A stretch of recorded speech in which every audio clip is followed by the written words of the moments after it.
பாட்டெடுத்து நான் படிச்சா பச்சை மரம் தீ பிடிக்கும், கட்டி வச்ச ஆடும் மாடும் அத்துக்கிட்டு ஓடி போகும். பாட்டெடுத்து நான் படிச்சா பச்சை மரம் தீ பிடிக்கும், கட்டி வச்ச ஆடும் மாடும் அத்துக்கிட்டு ஓடி போகும்.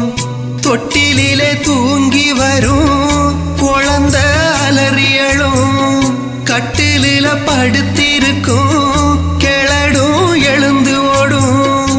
ஆக மொத்தம் நாம் பாடுனா ஊருக்குள்ளே மழை இல்ல, அதனால தானே என்ன யாரும் பாட விடவில்லை. நாம் பாடுனா எனக்கே பிடிக்காது, அப்புறம் எங்கத நீங்க கேட்கிறது.